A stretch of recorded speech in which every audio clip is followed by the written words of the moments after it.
Welcome back to another technical deep dive here in the debug zone. Today we're tackling a big question and breaking it down with insights from other users.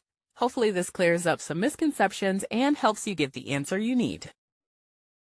So buckle up, stay a little curious, and let's jump right in.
And that's a wrap.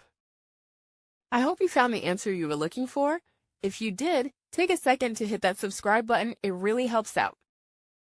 And let me know in the comments which solution worked best for you.